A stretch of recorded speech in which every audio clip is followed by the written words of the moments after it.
മറ്റാരുണ്ട് LDF അല്ലാതെ? അതെ, ഞാൻ നിയമസഭയിൽ പാടി സ്വർണം കട്ടത് ആരപ്പ എന്ന് ഞാനും പാടി. നിയമസഭയിൽ അടിയന്തര പ്രമേയം അവതരിപ്പിക്കാറുണ്ടല്ലോ. ഏതെങ്കിലും ഒരു മന്ത്രിമാർക്കെതിരെ ഒരു 10 പൈസ മോഷ്ടിച്ച് കള്ളനാണെന്ന് പറഞ്ഞുകൊണ്ട് ഒരു അവിശ്വാസ പ്രമേയം അവതരിപ്പിക്കുവാൻ ഈ വലിയ വായൽ വർത്താനം പറഞ്ഞ VD സതീശന് കഴിഞ്ഞിട്ടില്ലല്ലോ. ഞാൻ പ്രഖ്യാപിച്ചു, ഇനി PMC കേരളത്തിൽ നടപ്പിലാക്കുന്ന പ്രശ്നമേ ഇല്ല എന്ന് ഒപ്പിട്ടതിന് ശേഷം പിന്നെ പ്രഖ്യാപിച്ചു.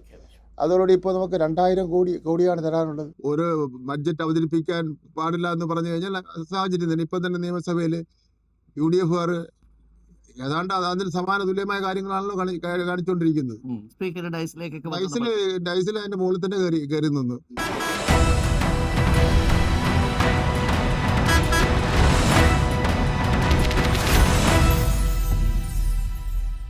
ഹലോ, നമസ്കാരം. Welcome to Reporter election express. നമുക്കൊപ്പം വിദ്യാഭ്യാസ വകുപ്പ് മന്ത്രിയും LDF സ്ഥാനാർത്ഥിയുമായി V. ശിവൻകുട്ടി ചേരുന്നു. Welcome sir. Election express. എങ്ങനെയുണ്ട് ചൂട്? എങ്ങനെയുണ്ട് പൊതുവെ? അസാധ്യ ചൂടാ. തെരഞ്ഞെടുപ്പ് ചൂടോ? രണ്ടും അസാധ്യമാണ്. ആണ്. ഇത്തവണ കുറച്ചുകൂടി മത്സരം ശക്തിയുണ്ടോ കഴിഞ്ഞ തവണത്തേക്കാൾ? ഇല്ല, അങ്ങനെ ശക്തി ഉണ്ടെന്ന് പറയാൻ വേണ്ടി കഴിയില്ല.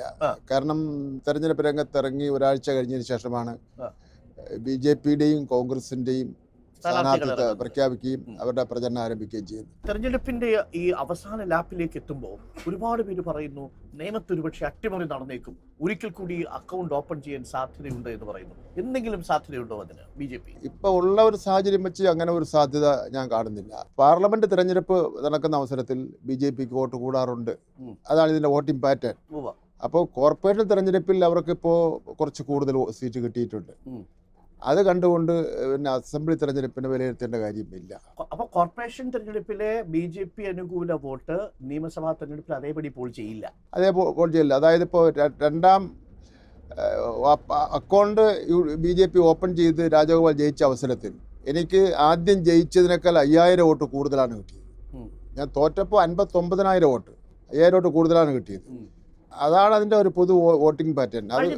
അങ്ങേക്ക് കോൺഗ്രസുകാരുടെ വോട്ട് കിട്ടിയിട്ടുണ്ടായിരുന്നു. അല്ല, അവിടുത്തെ നമ്മുടെ വികസന പ്രവർത്തനങ്ങളും അതുപോലെ തന്നെ എൻ്റെ ഒരു ഇടപെടലിന്റെ അടിസ്ഥാനത്തിൽ കോൺഗ്രസ്സുകാരും അതുപോലെ തന്നെ എല്ലാ പാർട്ടിക്കാരുടെയും ഒരു സഹകരണം എനിക്ക് കിട്ടിയിട്ടുണ്ട്. ഇക്കുറി വലിയ ഭരണവിരുദ്ധ വികാരം എന്നാണ് പ്രതിപക്ഷത്തിന്റെ പ്രചരണം. 100 സീറ്റ് വരെ കിട്ടിയേക്കാമെന്നാണ് പ്രതിപക്ഷ നേതാവ് VD സതീശൻ പറയുന്നത്. ഇന്നും പറഞ്ഞു 100 സീറ്റ് വരെ കിട്ടും. ആഗ്രഹം അതാണല്ലോ, അതിൽ കുറച്ച് അവർ ആഗ്രഹിക്കേണ്ട കാര്യമില്ല. അവരുടെ ഈ പഠനം നടത്തുന്നതിന് വേണ്ടി ഏർപ്പെടുത്തിയിട്ടുള്ള സർവേ സംഘങ്ങൾ അവരുടെ എല്ലാ കഴിവുകളും ഉപയോഗിച്ചുകൊണ്ട് അവർ പഠനം നടത്തിയിട്ട് പോലും ഭരണവിരുദ്ധ വികാരം അവർ ഇതുവരെയും കണ്ടിട്ടേയില്ല. എന്ന് മാത്രമല്ല, ഭരണവിരുദ്ധ വികാരമെന്ന് പറഞ്ഞാൽ ഗവൺമെൻറ് വികസന പ്രവർത്തനങ്ങളിൽ നിന്ന് വിട്ടുപോയത് മുന്നോട്ട് പോകണം. 2016 മുമ്പുണ്ടായിരുന്ന സർക്കാരിനെ പോലെ അഴിമതിയിലും സ്വജനപക്ഷപാതത്തിലും നാട്ടിൽ കേൾക്കാൻ കൊള്ളാത്ത നിലയിലുള്ള ആക്ഷേപങ്ങളിലും ആരോപണങ്ങളിലും മുങ്ങി നിൽക്കണം. ഇത് 10 വർഷമായി ഇടതുപക്ഷ ജനാധിപത്യ മുന്നണി കേരളത്തിൽ ഭരിക്കുകയാണ്. ഏതെങ്കിലും ഒരു അവിശ്വാസ പ്രമേയം നിയമസഭയിൽ, അതാണല്ലോ ഇത് പാർലമെന്റ് ജനാധിപത്യത്തിൽ ഒരു ഗവൺമെന്റ് തെറ്റായ മാർഗത്തിലൂടെ പോവുകയാണെങ്കിൽ അവിശ്വാസ പ്രമേയം കൊണ്ടുവരിക എന്നുള്ളതാണ്. 10 വർഷത്തിനിടയിൽ അവർ കൊണ്ടുവരുന്നതിന് വേണ്ടിയുള്ള ധൈര്യം ഉണ്ടായിട്ടില്ലല്ലോ. ഒന്നത്. 2, നിയമസഭയിൽ അടിയന്തര പ്രമേയം അവതരിപ്പിക്കാറുണ്ടല്ലോ. ഏതെങ്കിലും ഒരു മന്ത്രിമാർക്കെതിരെ ഒരു 10 പൈസ മോഷ്ടിച്ച് കള്ളനാണെന്ന് പറഞ്ഞുകൊണ്ട് ഒരു അവിശ്വാസ പ്രമേയം അവതരിപ്പിക്കുവാൻ ഈ വലിയ വായൽ വർത്താനം പറഞ്ഞ VD സതീശന് കഴിഞ്ഞിട്ടില്ലല്ലോ. ഈ തെരഞ്ഞെടുപ്പിൽ നിയമത്തടക്കം SDP വോട്ടുകൾ വളരെ പ്രധാനപ്പെട്ടതാണ്. പ്രതിപക്ഷം ഉന്നയിക്കുന്നൊരു വലിയ ആരോപണം, ഒരിടത്ത് BJPയുമായി ഡീലുണ്ടെന്ന് പറയുന്നു, ഇവിടെ നിയമത്തടക്കം SDP-യുമായിട്ടും ഡീലുണ്ടെന്ന് പറയുന്നു. ഡീലുണ്ടോ? അത് കേരളത്തിലെ ഇന്ത്യയിലെയും ചരിത്രം അറിയാവുന്നവർക്കറിയാം. ഞങ്ങൾ ഒരു പ്രകടന പത്രികയിലും ഒരു നിലപാടിൻ്റെ അടിസ്ഥാനത്തിൽ മത്സരിക്കുന്ന പാർട്ടിയാണ്, വർഗീയതയ്ക്കെതിരെ മത്സരിക്കുന്ന പാർട്ടിയാണ്. അപ്പോൾ അതിൽ ആ പ്രകടന പത്രിക അംഗീകരിക്കുകയും ഞങ്ങളുടെ പിന്നെ തെരഞ്ഞെടുപ്പ് കാലഘട്ടങ്ങളിലും അല്ലാതെ എടുത്തിട്ടുള്ള നയങ്ങൾ അംഗീകരിക്കുകയും ചെയ്യുന്ന ആരെങ്കിലും ഞങ്ങൾ വോട്ട് ചെയ്താലും വോട്ട് വേണ്ടെന്ന് പറയില്ലല്ലോ. അതായത് ഇപ്പോൾ SDP ആണെങ്കിലും BJP ആണെങ്കിലും കോൺഗ്രസ് ആണെങ്കിലും വോട്ട് തരാം എന്ന് പറഞ്ഞാൽ വേണ്ടെന്ന് പറയാൻ കഴിയില്ല. അല്ല, ഒരു പാർട്ടി ഇടതുപക്ഷ ജനാധിപത്യ മുന്നണിയുടെ നയത്തിൻ്റെ അടിസ്ഥാനത്തിൽ മത്സരിക്കുന്ന ഒരു സ്ഥാനാർത്ഥി അവർക്ക് പിന്നെ വോട്ട് ചെയ്യാൻ ആരെങ്കിലും തീരുമാനിച്ചാൽ വേണ്ടെന്ന് പറയേണ്ട കാര്യമില്ലല്ലോ. എന്ന് മാത്രമല്ല നമ്മൾ വോട്ടേഴ്സ് ലിസ്റ്റിൽ എഴുതിയിട്ടില്ലല്ലോ SDP വോട്ട്, CPMന്റെ വോട്ട്, CPIയുടെ വോട്ടൊന്നും വോട്ടേഴ്സ് ലിസ്റ്റിൽ എഴുതിയിട്ടില്ലല്ലോ. വോട്ടേഴ്സ് ലിസ്റ്റിൽ നോക്കിയല്ലേ ആൾ വോട്ട് ചെയ്യുന്നത്. ഇപ്പൊ പ്രതിപക്ഷം ഈ ആരോപണം ഉന്നയിക്കുന്നത് പരാജയം മുന്നിൽ കണ്ടുകൊണ്ടാണ്. ചർച്ചയെ വഴിവിട്ട് പിന്നെ കൊണ്ടുപോവുകയാണ്. യഥാർത്ഥത്തിൽ ഇവിടെ ചർച്ച ചെയ്യേണ്ടത് എന്താ? വികസന പ്രശ്നം ചർച്ച ചെയ്യണം. കേന്ദ്ര ഗവൺമെൻറ് സംസ്ഥാനത്തോട് കാണിക്കുന്ന അവഗണന ചർച്ച ചെയ്യണം. മന്ത്രിമാർ പരാജയമായിരുന്നോ അല്ലയോ ചർച്ച ചെയ്യണം. മന്ത്രിമാർ അഴിമതിക്കാരാണോ അല്ലയോ ചർച്ച ചെയ്യണം. ഭാവി വികസനത്തെ സംബന്ധിച്ചിടത്തോളം ഒരു കാഴ്ചപ്പാട് ചർച്ച ചെയ്യണം. ഇത്തരം കാര്യങ്ങളിലെ ഒരു തെരഞ്ഞെടുപ്പിൽ വളരെ ഗൗരവമായിട്ട് ചർച്ച ചെയ്യേണ്ടത്. പക്ഷേ ശബരിമല സ്വർണ്ണക്കൊള്ള ഏറ്റവും ഒടുവിൽ രാഹുൽ ഗാന്ധി വന്ന് പാടി. രാഹുൽ ഗാന്ധി തന്നെ ആ പാട്ട് പാടുകയാണ്, സ്വർണം കട്ടത് ആരപ്പ. അതെ, ഞാൻ നിയമസഭയിൽ പാടി, സ്വർണം കട്ടത് ആരപ്പ എന്ന് ഞാനും പാടി. അതായത് ഒന്നാം ഘട്ടത്തിൽ 1-ാം റൗണ്ടിൽ ഈ സ്വർണ്ണപ്പാളി കട്ടത് CPM ഏതാണ്ട് എടുത്തുകൊണ്ട് വീട്ടിൽ കൊണ്ട് വെച്ചേക്കാരെന്നുള്ള മട്ടിലാണ് പ്രചരണം വന്നത്. 2-ാം ഘട്ടമായപ്പോൾ ഈ സ്വർണം മോഷ്ടിച്ചവരും വിറ്റവരും വാങ്ങിയവരും എല്ലാം കൂടെ സോണിയാഗാന്ധിയുടെ വീട്ടിൽ, MP മാരും എല്ലാം കൂടെ ചേർന്ന് സോണിയാഗാന്ധിയുടെ വീട്ടിൽ 2 ദിവസം 2 സന്ദർശനമാണ്. അപ്പം ഞാൻ നിയമസഭയിൽ പറഞ്ഞു, എന്തിനു വേണ്ടി അവരവിടെ പോയി സോണിയാഗാന്ധിയുടെ വീട്ടിൽ? സോണിയാഗാന്ധിക്ക് ഒരു കയ്യിലൊരു എന്താ പറയുന്നത് ചരട് കെട്ടി കൊടുത്തു. സാധാരണഗതിയിൽ ഇന്ത്യൻ പ്രധാനമന്ത്രിയുടെ വീട്ടിൽ പോകാനുണ്ടാവുന്ന അത്രയും സെക്യൂരിറ്റി പിന്നെ പ്രശ്നങ്ങളാണല്ലോ സോണിയാഗാന്ധിയുടെ വീട്ടിൽ പോകുന്നതിനുണ്ട്. അപ്പോൾ ആ സെക്യൂരിറ്റി പ്രശ്നങ്ങളൊക്കെ തന്നെ മറികടന്നുകൊണ്ട് 2 MP മാരുടെ സഹായത്തോടു കൂടി സോണിയാഗാന്ധിയെ 2 പ്രാവശ്യം കാണാൻ പോകുന്നത് ചില്ലറക്കാരല്ല. അപ്പോൾ ഇത് സജീവമായി ചർച്ച വന്നതോടുകൂടി പിന്നെ അവർ ഈ ശബരിമല സ്വർണ്ണത്തിൽ നിന്ന് വിഡ്രോ ചെയ്ത് പിന്മാറി നിൽക്കുന്ന സാഹചര്യമാണുള്ളത്. PMC പദ്ധതിയിൽ അന്ന് യഥാർത്ഥത്തിൽ എന്താ സംഭവിച്ചത്? PMC പദ്ധതിയിൽ യഥാർത്ഥത്തിൽ തെറ്റിദ്ധാരണ പരത്തുന്ന കാര്യങ്ങളാണ്. ഈ BJP ഗവൺമെൻറ് വന്നതിന് ശേഷം, ഞാൻ മന്ത്രിയായി വന്നതിന് ശേഷം, ഈ വിദ്യാഭ്യാസ രംഗത്തെ കാവ്യവൽക്കരണം എല്ലാ നിലയിലും നടപ്പിലാക്കാൻ വേണ്ടിയുള്ള പരിശ്രമമാണ് BJP നടത്തിക്കൊണ്ടിരിക്കുന്നത്. അപ്പോൾ നടത്തിക്കൊണ്ടിരിക്കുന്നു എന്ന് പറയുമ്പോൾ, ഇപ്പോൾ ഉദാഹരണം പാഠപുസ്തകങ്ങളുടെ കണ്ടന്റ് വെട്ടിമാറ്റി, മഹാത്മാഗാന്ധിയുടെ അസാസിനേഷൻ, മുഗൾ രാജാക്കന്മാരുടെ ഭരണകാലം, ഗുജറാത്ത് കലാപം, ഇത്തരത്തിൽ നിരവധി കാര്യങ്ങൾ, ശാസ്ത്ര സത്യങ്ങൾ വെട്ടിമാറ്റിയ അവസരത്തിൽ അതിനെല്ലാം ഉൾപ്പെടുത്തിക്കൊണ്ട് ഒരു ബദൽ പാഠപുസ്തകം ഇറക്കിയ ഇന്ത്യയിൽ ഏക സംസ്ഥാനം എന്ന് പറയുന്നത് കേരളമാണ്. ആ സംസ്ഥാനത്തിലെ വിദ്യാഭ്യാസ മന്ത്രിയാണ് ഞാൻ. അപ്പം ഞാൻ എടുത്തിട്ടുള്ള നിലപാട് വേറെ ആരും എടുത്തിട്ടില്ലല്ലോ. അത് ഇടതുപക്ഷ ജനാധിപത്യ മുന്നണിയുടെ നിലപാടാണല്ലോ. ഇന്ത്യയിലെ വിദ്യാഭ്യാസ മന്ത്രിമാരുടെ യോഗം ചേർന്ന് ഈ കാര്യം ചർച്ച ചെയ്തപ്പോൾ എണീറ്റ് നിന്ന് പറയാനുണ്ടായിരുന്ന ഈ പുതിയ വിദ്യാഭ്യാസ NEP നടപ്പിലാക്കൂല കേരളത്തിൽ എന്ന് പറയാൻ ധൈര്യം കാണിച്ചിട്ട് വിദ്യാഭ്യാസ മന്ത്രിയാണ് ഞാനെന്ന് പറയുന്നത്. അപ്പോൾ അങ്ങനെ ഒരു നിലപാട് സ്വീകരിക്കുമ്പോൾ കേന്ദ്ര ഗവൺമെൻറ് നമുക്ക് കാശ് തരുന്നില്ല. കേന്ദ്ര ഗവൺമെൻറ് കാശ് തരില്ലെന്ന് വെച്ചാൽ ചട്ടമ്പിമാർ കാണിക്കുന്ന പോലുള്ള ഒരു നിലപാട്, അല്ലാതെ ഒരു ജനാധിപത്യ പ്രക്രിയയിൽ ഒരു ഗവൺമെൻറ് കാണിക്കുന്ന നിലപാടല്ല. നിങ്ങൾ NEP അംഗീകരിക്കുന്നില്ല, 2 PMC നിങ്ങൾ ഒപ്പിട്ടില്ല. അപ്പം ഞാൻ ആലോചിച്ചു, നമുക്ക് 2000 കോടി രൂപ കിട്ടാനുണ്ട്. 2000 ഇപ്പോഴും ഏറ്റവും ഒടുവിൽ കണക്കനുസരിച്ച് ഈ SSKയുടെ ഭാഗമായിട്ട് 2000 കോടി രൂപ കിട്ടാനുണ്ട്. PMCയുടെ പദ്ധതി കേരളത്തിൽ വേണ്ട. കാരണം എന്ന് വെച്ചാൽ നമ്മുടെ എല്ലാ സ്കൂൾ കെട്ടിടങ്ങളും ഏറ്റവും മോഡേണായി, ലിഫ്റ്റായി, എയർ കണ്ടീഷനായി, 45,000 ക്ലാസ് റൂംസ് സ്മാർട്ട് ക്ലാസ് റൂംസായി, പിന്നെ 5000 കോടി രൂപ സ്കൂൾ കെട്ടിടങ്ങൾക്ക് വേണ്ടി നമ്മൾ ചെലവഴിച്ചു കഴിഞ്ഞു. ഇന്ത്യയിൽ ഒരു സംസ്ഥാനത്ത് ഇത്രയധികം ഭംഗിയുള്ള സ്കൂൾ കെട്ടിടങ്ങൾ കാണുന്നതിന് വേണ്ടി കഴിയില്ല. എല്ലാം വലിയ അമ്പരചുംബികളായ കെട്ടിടങ്ങളാണ്. അപ്പോൾ അവരെ PMC തരുന്നത് എന്താ? മതിൽ കെട്ടാനും കക്കൂസ് കെട്ടാനും. ഇവിടെ 5 സ്റ്റാർ കക്കൂസാ കെട്ടി വെച്ചേക്കട്ടെ സ്കൂളിലെ കുട്ടികൾക്ക് വേണ്ടി, 5 സ്റ്റാറാണ്. അപ്പോൾ ഞാൻ വിചാരിച്ചു, പിന്നെ ഒരു നമ്മുടെ കുട്ടികളോടും ഈ സംസ്ഥാനത്തോടും ഒരു താല്പര്യം വന്നു. ആ കാശ് കിട്ടിയെങ്കിൽ കൊള്ളായിരുന്നല്ലോ. അപ്പോൾ അത് ഇതിൽ ഞങ്ങൾ ആലോചിച്ച് ചർച്ച ചെയ്ത് ചെയ്യാന്ന് പറഞ്ഞത് ഒപ്പിട്ടെന്ന് പറഞ്ഞ സത്യം തന്നെ. അത് ശരിക്കും മുഖ്യമന്ത്രിയുടെ ഓഫീസ് അങ്ങേക്ക് നിർദ്ദേശം നൽകുകയായിരുന്നു എന്നുള്ളതാണ് പ്രചരണം. ഇല്ല, വാസ്തവം ഉണ്ടായിരുന്നു? അതിലൊന്നും വാസ്തവമൊന്നുമില്ല. അങ്ങ് തന്നെ ഇതിവിടെ നടപ്പാക്കേണ്ട ആവശ്യമില്ല ബോധ്യത്തോടു കൂടിയാണ് ഒപ്പിട്ടത്. അത് ബോധ്യത്തോടു കൂടിയാണ് ഒപ്പിട്ടത് എന്ന് മാത്രമല്ല, മറ്റ് പല സംസ്ഥാനങ്ങളും ഈ കാശ് വാങ്ങി ഒപ്പിട്ടിട്ട് കാശ് വാങ്ങിയിരുന്നിട്ട് നടപ്പിലാക്കിയില്ല. അത് തന്നെയായിരുന്നു നമ്മുടെ പരിപാടി. ഞാനിപ്പോൾ ആദ്യമായി റിപ്പോർട്ടറിനോട് വെളിപ്പെടുത്തുന്നു, പൈസ വാങ്ങിയിട്ട് നടപ്പിലാക്കാതിരുന്നാൽ മതിയല്ലോ. അതാണ് അങ്ങ് എന്താ പറയുക ചെയ്തു, പൈസ വാങ്ങട്ടെ, ബാക്കി നമുക്ക് തീരുമാനിക്കാം. അതെ, അത്ര തന്നെ. അപ്പോൾ ആണ് ഇതിന് എതിർപ്പ് വന്നത്. എതിർപ്പ് വന്നപ്പോൾ പിന്നെ അത് ഒരു കമ്മിറ്റി ഞാൻ വിദ്യാഭ്യാസ മന്ത്രി ചെയർമാനുള്ള ഒരു കമ്മിറ്റി രൂപീകരിച്ചു. ആ കമ്മിറ്റി ഇതിന് യോഗം കൂടിയിട്ടുമില്ല, പിന്നെ ഒരു കാര്യം ചർച്ച ചെയ്തിട്ടുമില്ല. അപ്പോൾ പിന്നെ ഞാൻ പ്രഖ്യാപിച്ചു ഇനി PMC കേരളത്തിൽ നടപ്പിലാക്കുന്ന പ്രശ്നമേ ഇല്ല എന്ന് ഒപ്പിട്ടതിന് ശേഷം പിന്നെ പ്രഖ്യാപിച്ചു. അതോടുകൂടി ഇപ്പോൾ നമുക്ക് 2000 കോടിയാണ് തരാനുള്ളത്. അതാണ് നമ്മളെ അവർ ശിക്ഷിക്കുന്നത്. ആ 2000 കോടി എന്ന് പറഞ്ഞാൽ ഞാൻ പ്രൈം മിനിസ്റ്റർക്ക് പരസ്യമായിട്ട് പിന്നെ മറുപടി ചോദിച്ചുകൊണ്ട് ഞാനൊരു പത്രസമ്മേളനം രാവിലെ നടത്തിയിട്ടുണ്ട്. ആ 2000 കോടി എന്ന് പറഞ്ഞാൽ കുട്ടികളുടെ യൂണിഫോം, കുട്ടികളുടെ പാഠപുസ്തകം, 7000 അധ്യാപകരുടെ പിന്നെ ശമ്പളം, പട്ടികവർഗ വിദ്യാർത്ഥികളുടെ പിന്നെ ആവശ്യങ്ങൾ, അങ്ങനെ നമ്മുടെ കുട്ടികൾ ഈ 2000 കോടി കിട്ടാത്തതിൻ്റെ പേരിൽ വിഷമിക്കുകയാണ്. അപ്പോൾ അതിനകത്തൊരു ക്ലാരിറ്റി വന്നു കഴിഞ്ഞു. ഇതാണ് അതിനകത്ത്. അപ്പം അങ്ങനെ PMC പദ്ധതി നടപ്പാക്കി BJPക്ക് കീഴടങ്ങാൻ വേണ്ടിയല്ല, ആ പദ്ധതി എങ്ങനെയെങ്കിലും 2000 കോടി SSKയുടെ വാങ്ങിയെടുക്കുക, ഒപ്പിട്ടതിന് ശേഷം തുറന്നു പറയുന്നു അത് നടപ്പാക്കാൻ പോകുന്നില്ല എന്ന നിശ്ചയ തീരുമാനത്തോടു കൂടിയാണ് അങ്ങനൊരു നീക്കം നടത്തിയത്. എങ്ങനെയെങ്കിലും വാങ്ങിയെടുക്കണം അല്ലേ? കറക്റ്റ്. എങ്ങനെയെങ്കിലും എന്നുള്ള വാക്കാണ് ശരി. എങ്ങനെയെങ്കിലും വാങ്ങിയെടുത്ത് കുട്ടികൾക്ക് വേണ്ടി പ്രയോജനപ്പെടുത്തുക, അതായിരുന്നു തീരുമാനം. That's very clear. കോൺഗ്രസ്സുകാർ വയനാട് ഫണ്ട് പിരിവ് നടത്തി. വലിയ ആക്ഷേപമാണ് CPM. ഇന്നിപ്പോൾ കണക്ക് കോൺഗ്രസ്സുകാർ പുറത്തുവിട്ടിട്ടുണ്ട്. അവർക്ക് വീട് പണിയാൻ പൈസ ഇപ്പോൾ ഇല്ല എന്നാണ് അവർ പറയുന്നത്. 5,38,00,000 രൂപ സ്ഥലം വാങ്ങാൻ ചെലവായത്രേ. മൊത്തം കൂടി എടുക്കുമ്പോൾ അതിൽ 6,12,00,000 മൊത്തം ചെലവായിട്ടുണ്ടെന്ന് പറയുന്നു. ഇനി ഒരു 77 ലക്ഷം രൂപ കൂടി ഉണ്ടെങ്കിൽ രജിസ്ട്രേഷൻ പൂർത്തിയാക്കാൻ കഴിയും. വീട് വെക്കാൻ ഇപ്പൊ പൈസ ഇല്ല. യഥാർത്ഥത്തിൽ നമ്മൾ കേരള ജന ചർച്ച ചെയ്യേണ്ട വിഷയമാണ്.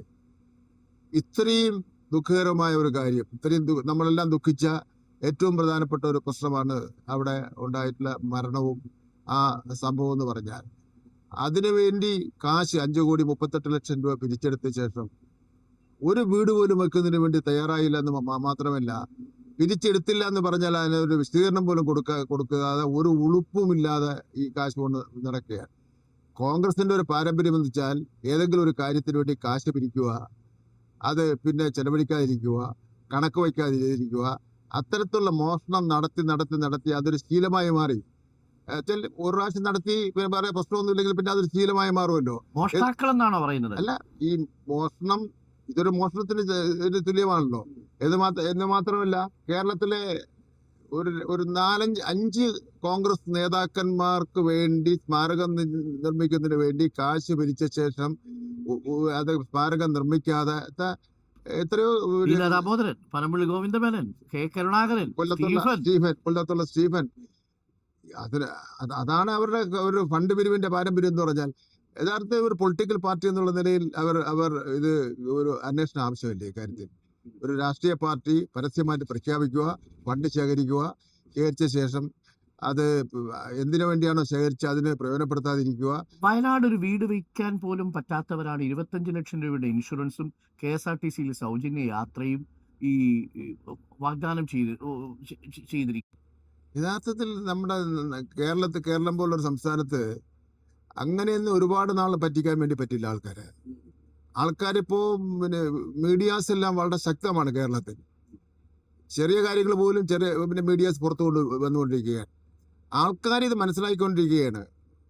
ഈ വളരെ പരിശുദ്ധിയുടെ വാക്കുകളിൽ UDFന്റെ നേതാക്കന്മാർ ചില പ്രഖ്യാപനങ്ങൾ നടത്തുമ്പോൾ ആൾക്കാർ മനസ്സിൽ ചിരിക്കുകയാണ് തമാശ കൊണ്ട്. അപ്പോൾ തെരഞ്ഞെടുപ്പിൽ അധികാരത്തിൽ വരാനിരിക്കുകയാണ്. പക്ഷെ അതിനിടയ്ക്ക് G. സുധാകരൻ കോൺഗ്രസ് പാളയത്തിലെത്തി, TK ഗോവിന്ദൻ പാളയത്തിലെത്തി, ഐഷ പോറ്റി പാളയത്തിലെത്തി. മുതിർന്ന നേതാക്കളിൽ പലരും ഇപ്പോൾ CPMനോടൊപ്പം ഇല്ല. പ്രചരിപ്പിക്കുന്നത് CPM ആ അർത്ഥത്തിൽ ആകെ അടിമുടി ഉലഞ്ഞിരിക്കുന്നുവെന്നാണ്. അതിന് അടിസ്ഥാനരഹിതമാണ്. ഈ പറയുന്ന ആൾക്കാരൊക്കെ തന്നെ പാർട്ടിയുടെ വിവിധ സ്ഥാനങ്ങൾ വഹിച്ചിട്ടുള്ളവർ. ആ വിവിധ സ്ഥാനങ്ങൾ വഹിച്ചിട്ടുള്ളവർ ഇങ്ങനെ വീണ്ടും അത്യാഗ്രഹം കാണിക്കുന്നത് അത് ശരിയായ ഒരു രീതിയല്ല. 4 പ്രാവശ്യം MLA, മന്ത്രി, ജില്ലാ പഞ്ചായത്ത് പ്രസിഡന്റ്, 3 പ്രാവശ്യം MLA, ഇങ്ങനെ വിവിധ സ്ഥാനങ്ങൾ വഹിച്ചിട്ടുള്ളവർ വീണ്ടും ഞങ്ങൾക്ക് ഒരു സ്ഥാനം വേണമെന്ന് പറയുന്നത് അതിനോട് യോജിപ്പില്ല. എന്ന് മാത്രമല്ല, ഇന്നിപ്പോൾ കേരള രാഷ്ട്രീയത്തിൽ ഒന്നല്ലെങ്കിൽ വേറൊന്നെന്ന് പറഞ്ഞ് വരട്ടാനുള്ള ഒരു സ്പേസ് ഉണ്ട്. അത് ഏറ്റുവാങ്ങാൻ ഒരാളും നിൽക്കുകയാണ്. വെറുതെ ഏറ്റുവാങ്ങുകയല്ല, നല്ല കാശ് കൊടുത്ത് ഏറ്റുവാങ്ങുകയാണ്. ആ നല്ല കാശ് കൊടുത്ത് ഏറ്റുവാങ്ങുന്നതിൽ പലരുടെ വീട് പോവുകയാണ്. അതായത് അധികാരത്തോടുള്ള ആർത്തി മാത്രമല്ല, ധനാർത്തിയും കാരണമായിരിക്കാമെന്നാണ്. ആയിരിക്കാം. കാര്യം എന്ന് വെച്ചാൽ കമ്മ്യൂണിസ്റ്റ് പാർട്ടി പ്രവർത്തകരെ സംബന്ധിച്ചിടത്തോളം അധികാരം എന്നൊക്കെ പറഞ്ഞാൽ പാർട്ടി തീരുമാനിച്ചാൽ അതിന്റെ ഉത്തരവാദിത്തം ഏറ്റെടുക്കാന്നല്ലാതെ സ്വയം പ്രഖ്യാപിക്കൂല ആരും. ആരും പ്രഖ്യാപിക്കില്ല. അങ്ങനെ നമ്മൾ പാരമ്പര്യമുള്ള ഒരു പാർട്ടിയാണല്ലോ. ഇത് അങ്ങ് ജയിച്ചു വന്നാലും ഇടതുമുന്നണി അധികാരത്തിൽ വന്നാലും അങ്ങേക്ക് മന്ത്രിസ്ഥാനം കിട്ടിയില്ലെങ്കിൽ വിഷമാവും? എനിക്ക് ഒരു വിഷമവും ഇല്ല. കാര്യം എന്ന് വെച്ചാൽ ഞാൻ SFIയുടെ പിന്നെ പ്രവർത്തകനായി MG കോളേജിൽ പ്രവർത്തനം ആരംഭിക്കുന്നു. ചെമ്പഴന്തി SN അടിയന്തരാവസ്ഥയിൽ പ്രവർത്തിക്കുന്നു. തിരുവനന്തപുരം ലോ അക്കാഡമിയിൽ പ്രവർത്തിക്കുന്നു. അവസാനം SFIയുടെ യൂണിറ്റ് സെക്രട്ടറി മുതൽ അഖിലേന്ത്യാ ജോയിന്റ് സെക്രട്ടറി, സംസ്ഥാന സെക്രട്ടറി, സംസ്ഥാന പ്രസിഡന്റ് വരെ ആവുന്നു. ഇതാവുന്ന അവസരത്തിലൊന്നും ഞാൻ എന്തെങ്കിലും എനിക്ക് അറിഞ്ഞുകൂടരുത് എന്തെങ്കിലും ആവുമെന്നുള്ള സംബന്ധിച്ചിടത്തോളം. പക്ഷേ ഞാൻ പഞ്ചായത്ത് പ്രസിഡന്റായിരുന്നു. അതിനുശേഷം തിരുവനന്തപുരം കോർപ്പറേഷൻ മേയറായി, 3 പ്രാവശ്യം MLA ആയി, മന്ത്രിയായി. ഇപ്പോൾ മന്ത്രി എന്നുള്ള ഉത്തരവാദിത്വം നിർവഹിക്കാൻ കഴിഞ്ഞു എന്നുള്ളതാണ് ഞാൻ അങ്ങനെ തന്നെയാണ് ചിന്തിക്കുന്നത്. കാരണം എന്ന് വെച്ചാൽ ഗ്രൗണ്ട് റിയാലിറ്റീസ് എന്താണെന്ന് എനിക്കറിയാം. ഒരു പഞ്ചായത്ത് പ്രസിഡന്റിന് താഴെക്കടയിലുള്ള ആൾക്കാരുടെ പ്രശ്നം എന്താണ്, ഒരു മനുഷ്യന്റെ പ്രശ്നം എന്താണെന്ന് എനിക്കറിയാം. അതുപോലെ തന്നെ മേയറായിരുന്ന സമയത്ത് അതിനേക്കാൾ കൂടുതൽ പ്രശ്നങ്ങൾ എനിക്ക് മനസ്സിലാക്കാൻ വേണ്ടി കഴിയും. ഈ അനുഭവങ്ങളാണ് നമുക്ക് കാര്യങ്ങൾ നേരെ നടത്തിക്കൊണ്ടു പോകാൻ വേണ്ടിയുള്ള. സർവകലാശാലയിലെ ബിരുദം തന്നെ വേണമെന്നോ ബിരുദാനന്തര ബിരുദം വേണമെന്നില്ല. ഒരു പിന്നെ നമ്മുടെ അനുഭവങ്ങൾ. ഇപ്പൊ ഞാൻ കുട്ടികളുടെ കാര്യം കൈകാര്യം ചെയ്യുന്നു. ഞാൻ വിദ്യാർത്ഥി നേതാവായിരുന്ന സമയത്ത് മുഴുവൻ സമരം ചെയ്തിട്ടുള്ളത് വിദ്യാർത്ഥികളുടെ പ്രശ്നങ്ങൾ വെച്ചാണ്. പാഠപുസ്തക സമയത്ത് ഇറക്കാൻ വേണ്ടി ഞാൻ സമരം ചെയ്തിട്ടുണ്ട്. റിസൾട്ട് പ്രഖ്യാപിക്കാൻ വേണ്ടി ഞാൻ സമരം ചെയ്തിട്ടുണ്ട്.